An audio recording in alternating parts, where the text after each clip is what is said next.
And tonight, the war against ISIS suffers a major setback. An Air Force general is court-martialed for talking about Jesus. The Clintons continue to bring in huge money from speeches, so why is the former president worried about paying the bills? And some GOP presidential candidates are having a hard time explaining their position on Iraq. We'll explain why. This is the Daily Wrap, live from New York City.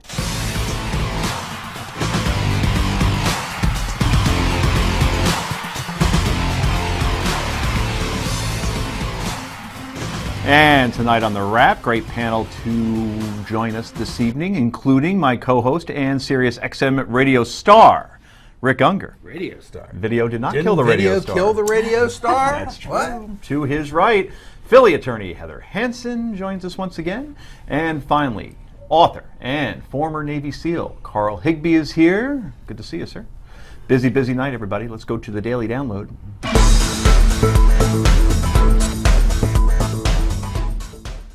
And we begin with what the Obama administration admits is a setback in the war against ISIS. Over the weekend, in Iraq, the terrorist group captured the key city of Ramadi, just 80 miles west of the capital city of Baghdad. The State Department is vowing to help the Iraqis take back their city. We are supporting the Iraqi security forces and the government of Iraq with precision airstrikes and advice to the Iraqi forces. Our aircraft are in the air and searching for ISIL targets, and they will continue to do so until Ramadi is retaken. Republican Senator John McCain, chairman of the Armed Services Committee, a constant critic of the administration's foreign policy, says the impact could be long-lasting. Well, the fall of Ramadi, it's huge, and the impact on the psychology of the people of Iraq. And finally, the Prime Minister Abadi has said they're going to have to send Shia militia.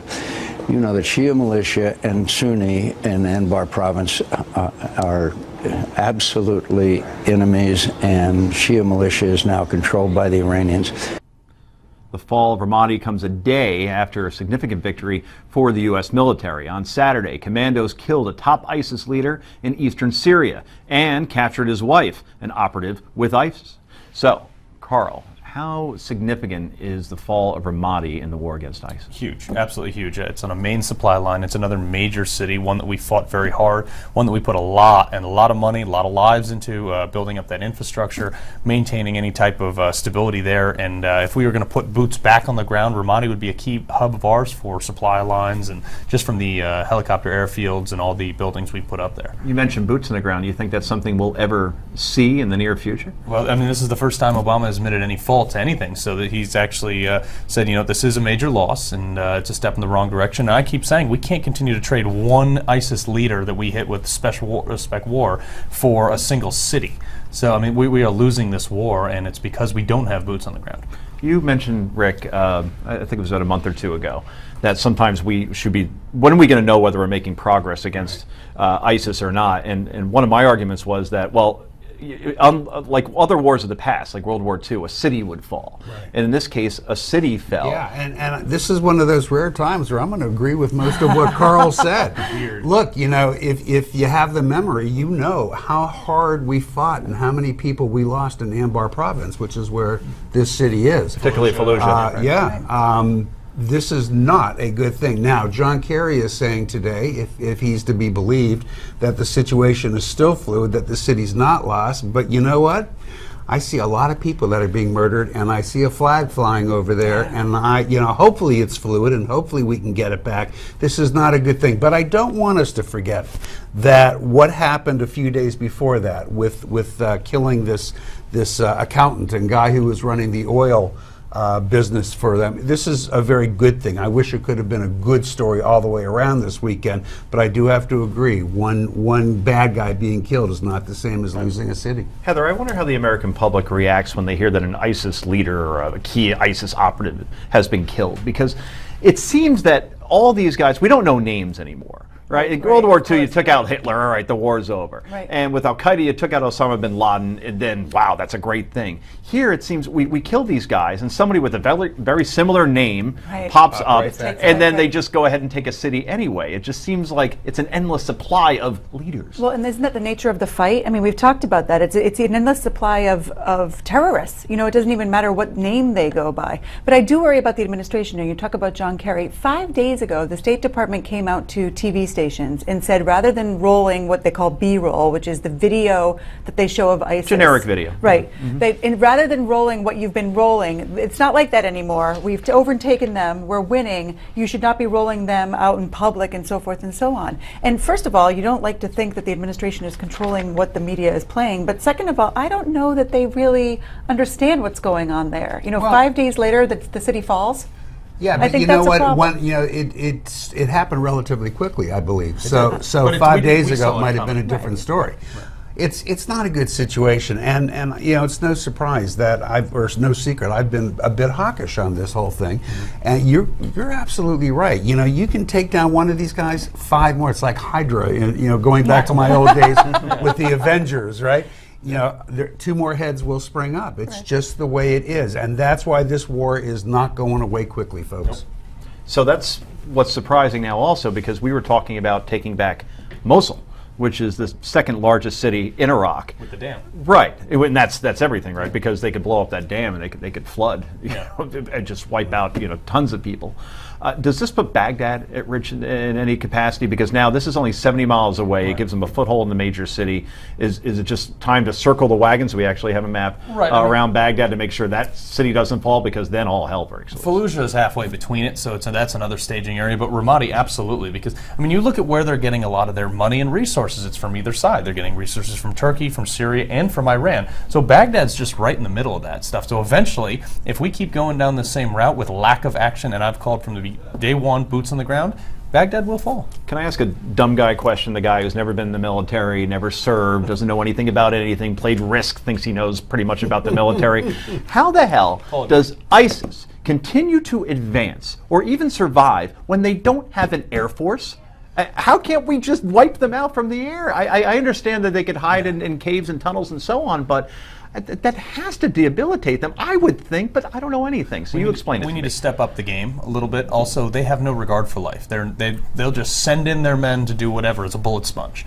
So we need to let them be that bullet Joe's sponge. question is an interesting one. Why are we unable, if they're sending men in, why are we not able from the air to blow them up?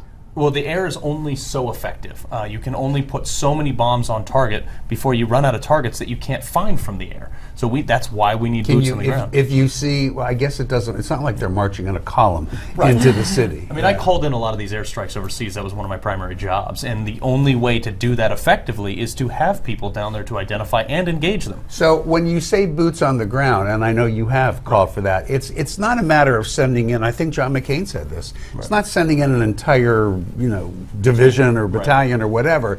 It's having special forces. It's having the people who can spot to give us the information to do better from the air, yes? True, but where do we get our resources from? We need a staging hub, which is why BIOP at Baghdad International Airport and the Green Zone were such important hubs for us. And that's why BIOP and Baghdad is still so important, because they get that. They capture the airfield, the main airfield. They capture the forward staging point for any potential U.S. forces, and that sets us way back. Do you think we have special forces on the ground there now, though? I have to believe that we do. We're just not advertising it. Well, let's just say we may. Right. Yeah. I would think so. Heather. Well, yeah, I mean, it certainly would make sense that we do, but the more that you read about it, the more that it's clear that what you say, Carl, is exactly right, that somebody has to be down there directing the airstrikes so that they know where to go, and it's not just, one spot, it's people getting them out of their hiding so that you can actually get after Shy them. of carpet bombing the entire region. Right. You're not going to have the tactical success we need to gain the steam we do to win this war. It's interesting because we have the Shiites of Iran, fighting alongside Iraqi security forces, and they're not being very effective. And I'm surprised by that. Is this a matter of also supplies as well? Or it's supply. It's also motivation. These people, the ISIS fighters, have the will of Allah, as they call it themselves. And these other guys are just fighting because America's giving them resources, and they may be getting a paycheck and things like that. They're not fighting from their heart. Right, and that seems to be the difference right now. And we see Iraqi forces fleeing, and the fight maybe because, as you said, their heart isn't in it. Yep. So, well, we'll be talking about this in the coming days, I'm sure. Coming up next, Senator Marco Rubio has issues explaining his position on the war in Iraq. Will it hurt his White House chances? Plus, will Lindsey Graham run for the highest office? Everybody else is. He is prepared to announce something. Keep it right here. This is the Daily Wrap.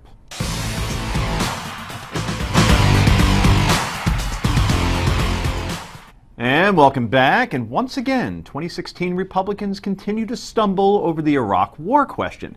After a week of bad press for Jeb Bush, presidential hopeful Marco Rubio had a tough time answering the same exact question on Fox News Sunday. Was it a mistake to go to war with Iraq? It wasn't. I'm asking you to. Yeah, I understand, but it's not the same question. But that's the question I'm asking you. Was it a mistake to It was not a mistake for the president to decide to go into Iraq because at the time he was told. I'm not asking you that. I'm asking you. In hindsight, yes. the world is a better place because Saddam Hussein is not there. So was it I a wouldn't mistake or characterize not? it. But I don't understand the question you're asking. I'm asking you, knowing everything, as we No. sit here in 2015. But that's not the way presidents don't. A president cannot make a decision on what someone might know in the future. But that's what I'm asking you. Was it a mistake? It was not a mistake for the president to go into Iraq based on the information he was provided as president.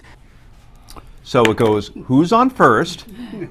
What's on second? I don't know who's on third. I mean, you're half expecting Abbott and Costello there, the way they're going back and forth. Anyway, Donald Trump isn't mincing words, because he never does. He tells Fox that Rubio made a fool of himself. Trump, who's considering a 2016 bid of his own, says the U.S. should not have gone to Iraq, but also adds, since we were there, we probably should have stayed. Last week, Jeb Bush said he would have followed in his brother's footsteps, and then days later said he would not have invaded. Why are Republicans having such a tough time with this very simple question, Rick Unger? It's unbelievable. Look, I mean, Marco Rubio could have said, yeah, even knowing what I know, I still think we should have done it and given his reasons, if that's what he feels. Mm-hmm. You know, I don't know what they're so gun shy of. The world's not going to come to an end if we get their point. We know that they're saying that the president used the information he had, blah, blah, blah. We get it. We understand what you're saying. But why don't you just answer the question? But isn't it such a dumb question? No, I think it's a huge It's a question like this. terrible. It's a question like this. It's like you going to Pete Carroll, who's the coach of the Seattle Seahawks, saying, would you have thrown again on 2nd and 1 during the Super Bowl? And you'd say, like, well, of course not, but at the time it seemed like the right call. Right. And then the next question is, would you have withdrawn all troops in 2011? Why isn't anyone asking that question? I mean, you could go back in history and ask all you can ask that question. But why? I mean, we need to move forward and address the problems that we are dealing with now. They need to ask the question because each one of them has been very comfortable saying that we should not have done it. So they've already given their answer on that. To Rick's point. We know that. To Rick's point, there is no nuance in sound bites, right? So you either have to answer definitively or something's going to get played back later. Carl, quickly. I think absolutely they just need to say yes or no. And there's no problem either way because it's a difference of opinion or based on facts. You asked me that question? Yes, I would have gone in there, period. Yeah, Boom. Carl and Done. I talked See? about it. We don't agree, but he has his point of view, and it's an easy one for him to answer. Wow, see? You should run for office. I'm not old enough. Oh, you're not old enough. Yeah, that's a good and point. He has run for office. And he looks I ran 24. for Congress. And now looking at the California U.S. Senate race to replace the retiring Barbara boxer. Congresswoman Loretta Sanchez is off to a rocky start and has apologized to Native Americans after this clip resurfaced. So I'm going to his office thinking that I'm going to go meet with right? Because he said Indian American. And I go in there and it was great. It was just great. Because he said, I want to get my community involved. She's also all for keeping the Redskins' name in Washington. You could actually hear a few gasps. Anybody mind if I just go? Yeah. I wouldn't mind that at all, actually. Sanchez's chief rival, State Attorney General Kamala Harris, called the remarks shocking. Yeah.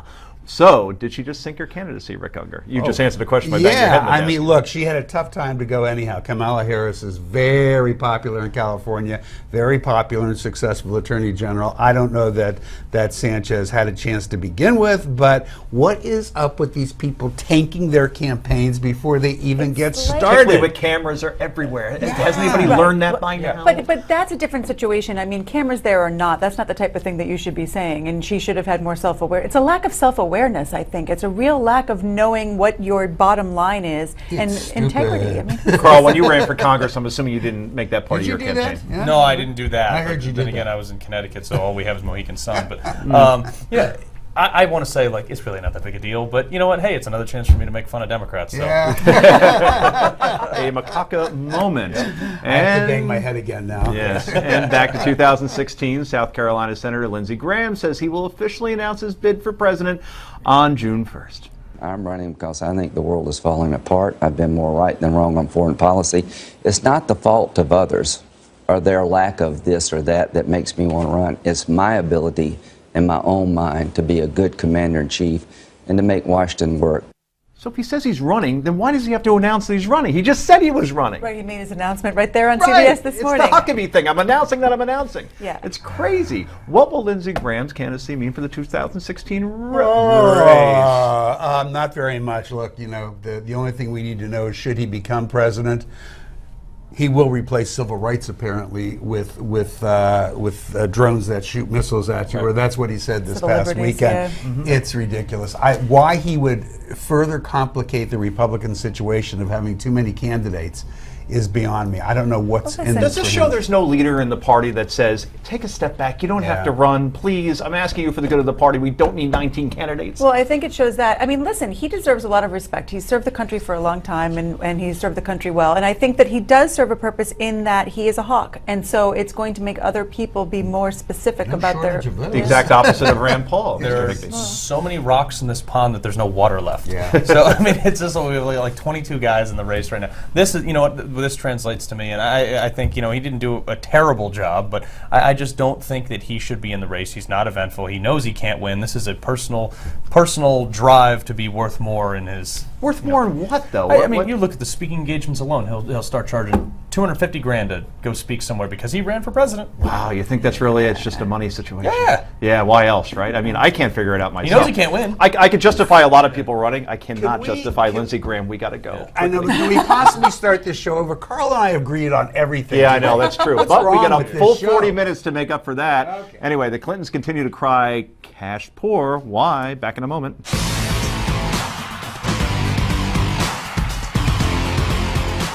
Can someone help me reach my bag? I can do that. Thanks, Mr. President. God, I love summer. It's summer. Gonna freaking love the summer. No. I'm sorry. Hillary Rodham Clinton, what are you doing? It's my mom. Sorry. We're supposed to be campaigning, Bill. You know who's rooting hardest for the Clintons to win? Daryl Hammond. Exactly. You know why? Because he's back. He gets to do Right. Bill for another 8 years if they actually win. Anyway, the real Bill and Hillary Clinton are making headlines after the Clinton campaign disclosed the Clintons earned $30 million in paid speeches and book royalties since, what, 2000? Oh no, since 2014. So she's now running for president. Will you continue to give speeches? Oh, yeah. I got to pay our bills. Yep, and now even MSNBC's Steve Kornacki is shocked.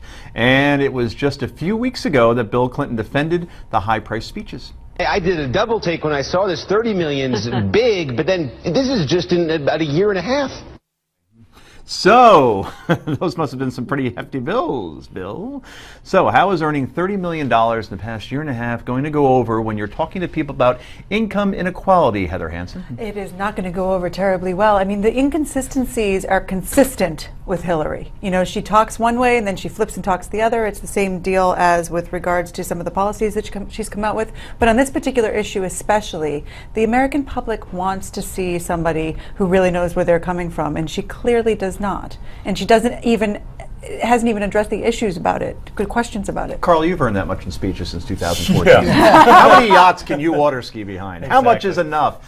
I mean, that's the thing. Is exactly what we talked about in the last segment. It was you go make these speeches. You don't even need to win the presidency now to make the money. But I mean, this is insane. $30 million and they're crying poverty. I mean, get a grip here. Are you surprised they just didn't walk away once they knew, and they've known she was running for president over at least for the last 2 or 3 years. I don't have a problem with the speaking thing. I thought Bill Clinton gave a really stupid answer when he said we have to pay the bills. You know what I mean? Yeah, but you know what? I actually got curious about this. About, did we have other wealthy presidents and were they able to connect to the people? Fun fact, do you know who the richest, using the Wall Street Journal used $2010 as a standard. Right. Who was the wealthiest president in American history? Kennedy.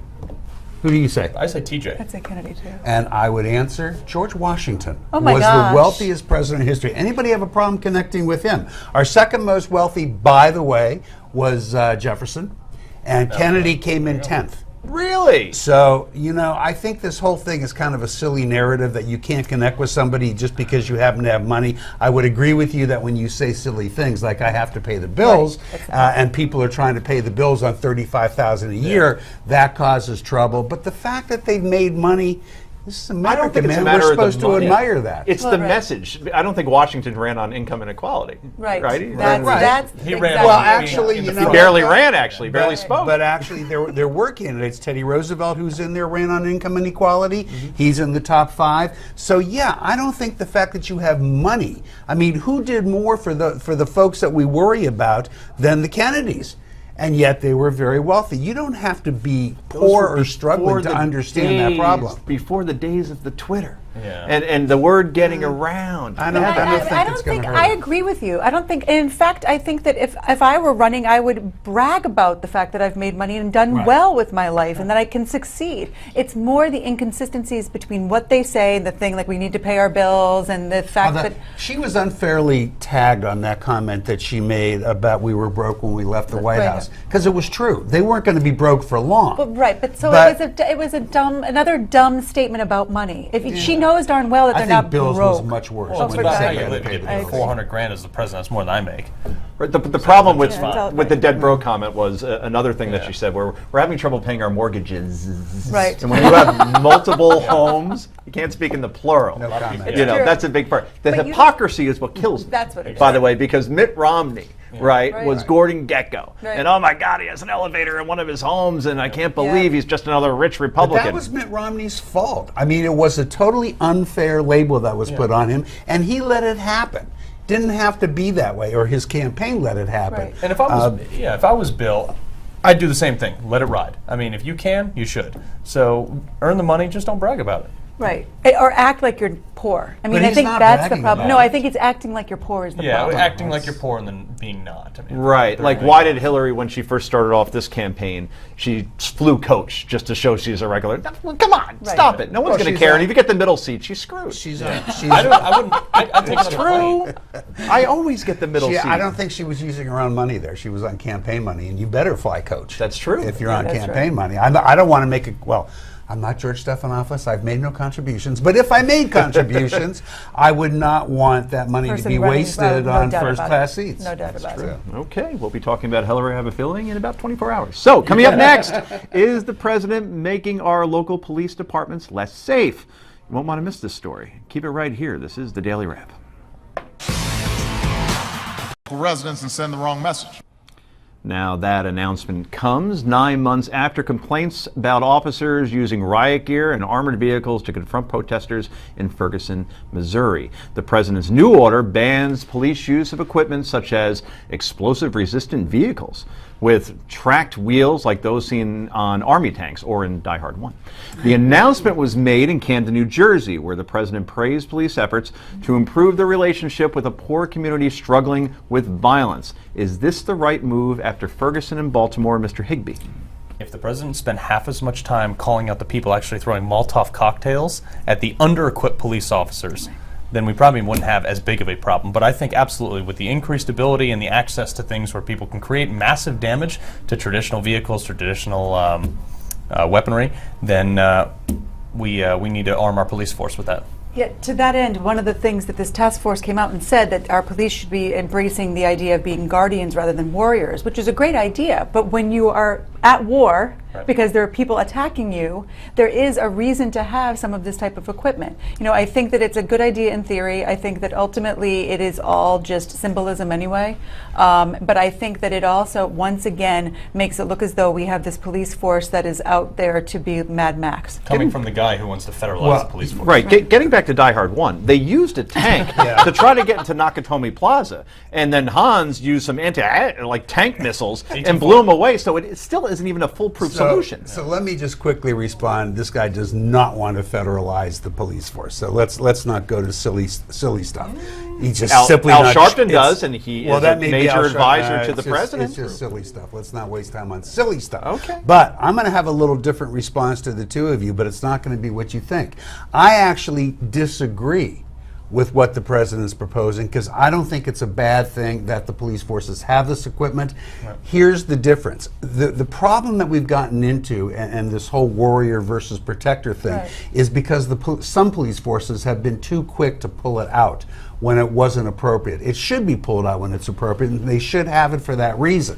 What I would do, and I have to tell you, I've discussed this with some police officers, what I would do is give them the equipment under the agreement that if you misuse this, then you're not getting any more. Who has misused it? Actually, a lot of police. No, I mean, but like, give me an. I haven't seen it. Ferguson wasn't an appropriate use either. No, because you're only seeing it when the cameras come. We're not. That's the appropriate time to use it. Right. But what was happening is you've got a lot of these police forces that are taking it out all the time as a show of strength, and that's not the. Well, you wouldn't. It's not on video. I see police officers all the time wearing full body armor, and the thing is, the soft armor you wear underneath your uniform will stop a 9mm, but it's not going to stop an AK-47 round, which is readily available. So they wear this stuff. I don't think that's the problem. I really don't. If the president said, "Stop rioting the streets and get a darn job," we might not be as facing the same problem. Yeah, I think we have to be a little more sensitive to what it's doing with how the police. Again, I'm not saying take it away. I'm not saying don't give it to them. I'm saying they need to be more sensitive to when they use it, how they use it, and building more trust with their communities so that maybe they won't have to use it. But trust is built on both sides. You know, I don't disagree with that. The communities that they're serving are not doing the same. I disagree with that. But you're not seeing these things. Remember, we only see it when Baltimore erupts. We see it, and of course, I find that hard to believe because of the media, the way that they're looking at this situation. I think that if there are a bunch of cops running around in tanks, we would see it. Who's going to be there covering it? If you got people throwing Molotov cocktails and lighting their own businesses on fire in their own community, let the cops run through there in tanks. Let them intimidate them. I agree. I think they should. Again, I get tweets about this all the time. But that misses my point. When you have that situation going on, I completely agree with you. They should. But you should be saving it for that. That's what it's for. And there are two, and again, you know, I spoke with a big time cop today about this very topic, and this is exactly what he thinks. He thinks what I think. It's a mistake to not provide it, but it should be provided with the understanding that it's used appropriately, not to threaten, not to intimidate, but use it when those situations arise. It seems like the training was part of the problem also. That when the weaponry was never really going to be the problem. It was people watching on national television, people walking into stores and walking out with liquor. Or that CVS down in Baltimore where in plain sight this is all happening because there weren't enough police officers around. A 50mm gun should never come out until there's a reason for a 50mm gun. Well, a 50mm gun is a cannon. But I understand that. and that's something that they do pass along. Right. So, and I'm not saying they shouldn't have it. Yeah. I'm just saying that shouldn't come out except for a grave situation. People want to treat their own circumstances. community as a war zone. We need to be prepared to react like it's a war zone. Be prepared to. Just don't do it when it's not a war zone. That's right. I'm just happy we could work Die Hard 1 into some way, shape, or form. Yes. Coming up next, somebody wants an Air Force general court-martialed. Wait till you hear why. Don't go anywhere. This is a Monday night edition of the Daily Wrap, only on Newsmax TV.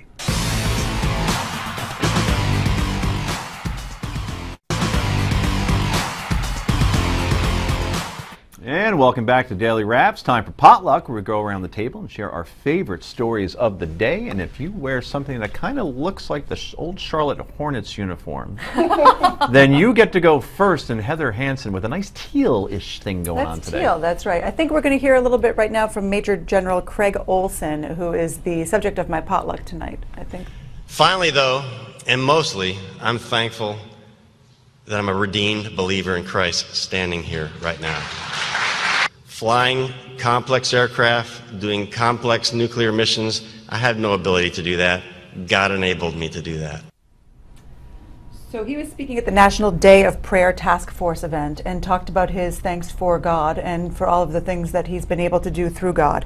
And the Military Religious Freedom Foundation came out and said that he should be court-martialed because there should be a separation of church and state, and that he should not be able to talk about such things while he is speaking on behalf of the military. And then about a month ago, we saw that a chaplain was actually, a letter of some sort of discipline was put into his file because he was counseling people and referred to his religion as part of his counseling of these people. And what makes me wonder, and I'm glad that you're here tonight, Carl, is are we driving the people who are most likely to enter the military away by saying that you're not allowed to talk about your faith when you're in the military? For God and country. And the fact is here, show me in some law, legislation somewhere where it says there is a definitive separation of church and state. That was from Thomas Jefferson to the Danbury Baptist. I can do that. So but that's another topic. But here's the issue with that is that we are still one nation under God. Right. I mean, until they take it off the money, they do all that stuff. I mean, we still are governed under Judeo-Christian principles. I mean, why is there a... Yes, we are. That's not true. I absolutely believe But there Rick, are. do you think that they should not... What are we under Sharia? I'm not. Well, if it was up to Michael Huckabee, yes, but that too is another subject.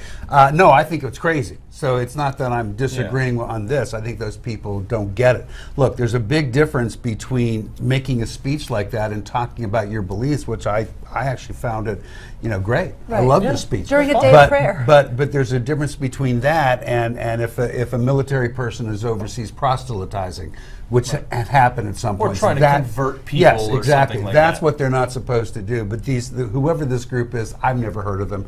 They're obviously not anybody of any importance, and they never will be. They're trying to Well, you worry about when you see that chaplain who was actually disciplined. Yeah, I think that was wrong too. Well, right, I mean, and a bunch of Republican but congressmen. I think leave these people alone. Right. There's just no need for that. They aren't violating the Constitution. Their interpretation of that is your interpretation's wrong too. But their interpretation is also wrong. Right. They're not doing anything they shouldn't be doing. Yeah. So I don't think they are. Okay, well, now it is my turn. We're going to talk about something. Let's put it this way. Would you get into a car that has no gas pedal and no steering wheel? Well, it's coming. Courtesy of who? Ford, Mercedes, BMW. Oh no, Google. They're making a driverless car, and there it is. Boy, it could fit into a lot of spots in Hoboken I used to not be able to get into, that's for sure. It's only a two-seater, clearly, and it will drive on its own through GPS and all wondrous technology and everything.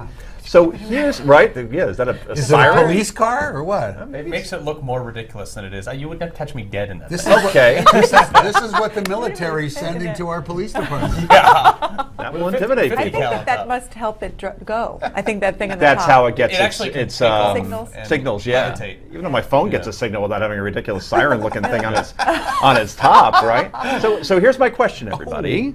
Okay, Hanson, you okay? Yeah, I'm hearing something. All Is right. that Voices in his head again. I can hear it through your... Interesting. So would you allow? And you don't have children, right? No. Do you have nieces, nephews? Yes, yes, yes. Would you? How old are they?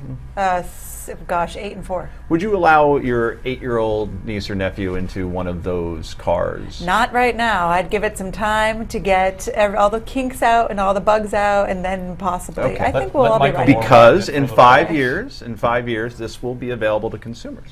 I have a 19-month-old kid, so if I want to just send her to school, apparently I could just throw her in there and strap her in, and that's the end of it. I can never envision myself doing that. I wish just we couldn't. had these when my kids were young. It would help, right? This will hit absolutely. California and Oregon first and all that stuff. Right. So. Let everybody else kind of ride it out and get into accidents and deal with the legal repercussions. So you're saying let everybody else get killed and maimed, and then maybe you will step into one. Right. Yep. Unbelievable. But in all seriousness, I mean, could you ever imagine just getting into a car where there's nobody in the driver's seat and letting it drive? Yeah, this is called. But trains are on tracks. Progress, man. You know? There aren't other trains going across it and sideways and everything getting on like an that. airplane. What, you don't remember the fabulous. Jetsons? Come on. What's the Jetsons? What's the Jetsons? There you go. There you go. Thank you very much. Wasn't that a cartoon from the 60s? Because I wasn't Yes, born it was. yet. Yeah, that doesn't mean you don't know what it is. I know what it I is. saw- I Mr. saw a Spacely rerun and the of VHS Sprockets and one. all Spacely that stuff. Sprockets. Right, exactly. gosh. You look like Mr. Spacely. No, you don't look like I anything still like have him. more hair than him. Carl, I'm sorry. We keep jumping on you. No, it's fine. I was just making fun of Rick's age. So. Well, either way. Everybody does. Either That's way. right. Coming up in a moment. By the way, keep the tweets coming. At The Daily Wrap, Jackie from Oregon says, get Carl Higbee back on the show. He is aesthetically pleasing. Well, good for you, Carl. Does the internet need more regulations? We'll talk about that next on Yay and Nay.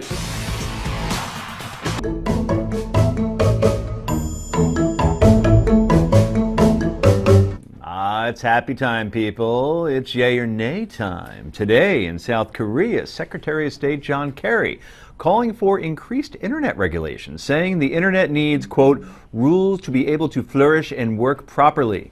With the recent string of cybersecurity breaches, Mr. Kerry feels more government intervention will solve the problem. Is he right, Carl Higbee? He just needs more Purple Hearts, that's all. Fascinating. Heather. Because the government's so great at solving problems. No, absolutely nay. Pithy. Ricky? No. I've never deep, seen you Rick. do that. The government's not great at solving problems. I'll give it a nay. Okay, nays across the board. Next up, Friday night was the fight of the century. Okay, maybe not the fight of the century, but it was better than that piece of crap Mayweather-Pacquiao thing that I paid $100 for. I'll tell you that. Anyway, it was Mitt Romney versus former heavyweight champ Evander Holyfield. Put Hillary in there.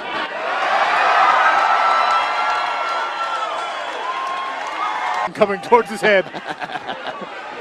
Probably just good form, good habit. And now the former presidential candidate will try and beat up the body. Oh, down goes Holyfield. He can't be 68 years man, old. that dude That's is in impossible. shape. And Whoa. he manscapes. There wasn't a hair on that And he entire was awfully show. tan. He sprayed He tan. was tan. Yeah. He's got time on his Do you hands. think that was He can spray get a tan, or you think that was actual? No, I think that was I don't know. You that think seemed so? A little too a little orange, yeah. Still, I have to the agree. fight was for a great cause, Charity Vision, which helps doctors in developing countries perform surgeries to restore vision. Wow. The event also raised over $1 million. Should the former Massachusetts governor have bitten off what's left of Holyfield's ear to gain an advantage, Carl Higbee? Yes, that's a yay. Nay, Go ahead. I think that it was great. I think it was a good thing that he did. First of all, Holyfield's already had his ear fixed. Yes. Little known fact. With the original piece of ear that was chewed off? I don't know. Okay. That I because don't they know. found that in the second row. Yeah, they did. Seriously. They did. Yeah. I don't know if he's got that or not, but he did have it fixed. And secondly, if I had known that Mitt was cut like that, hell, I might have voted for him. It was for doctors, and look who we got in the presidential race now. We got quite a few doctors. That's true. And who knows, maybe this will propel Mitt Romney back into the race, because why not? I don't think so. No, he's done. He's done. Maxim magazine named pop star Taylor Swift the hottest person in the world on their annual top 100 list. Clearly, they don't watch the Daily Wrap and how they're answering. The magazine says she doesn't care if people find her attractive or not, which is Carl's motto. Taylor Swift, hottest in the world, Rick Unga? Not even close. Okay, Heather. I love the way she dresses. I think she's adorable, but I don't know about that. Beautiful. Carl? Not hot. There is a difference. That's a very good distinction. That's true. That's true. And look, it's Rachel McAdams and no one else. Believe me. And it has been for 10 years since. Stop J-Lo. it. Stop it, please. Since 2005 in Wedding Crashers, trust me. It's McAdams. McAdams. Anyway, this weekend in Baltimore at the Preakness Stakes, American, how do you pronounce that, Rick? Pharaoh. Pharaoh or Pharaoh? Pharaoh. I think it's Pharaoh. It's Same Pharaoh. thing. Won the second leg of the Triple Crown. 2 weeks earlier, American Pharaoh won the Kentucky Derby, making our executive producer a nice bit of change, apparently. Now the horse heads to Belmont, try to win the Triple Crown, a feat that has not occurred in almost 40 years. Will he win it? Now, it's been 0 for the last 11. 11 horses have had a chance to do this since it last happened in 1978. So is this horse any different, Carl Higbee? I know nothing about it, so I say probably no, statistically. Well, Oh, that's I think honesty. he's going to do it. Did you watch that? Yes, I he did. won by so much in the rain. 7 It lengths. was awesome. 7 I lengths, think he's yes. going to do it. I agree. I think he's going to do it too. And the reason is how much he had left. It's a long race coming up. How much he had left in the tank for that final stretch. This horse has got some lungs. It's amazing The stretch of the Belmont is where Triple Crowns go to die. Yeah. And every time you can see a horse leading at the top of that turn, and then just it doesn't have enough. This horse has lungs, man. It does, right? So I mean, I I'm not surprised he won on Saturday. I was surprised by how much he had left. And I think it's impressive that the Kentucky Derby, it was a fast track, and then down at Pimlico it was a muddy track, and now who knows what we're going to get at Belmont. But 3 weeks to rest, 100 and something thousand people will be there. Rick will probably go in his luxury box that he has. I don't know if I'll be there, but I will be watching it. I tell you what. He does great in bad weather. That's true. Yeah. Well, either way, ratings will be very good, which ABC will like very much, or NBC. That'll do it today. Stay tuned for Newsmax Prime with JD Hayworth. Bye-bye, everybody.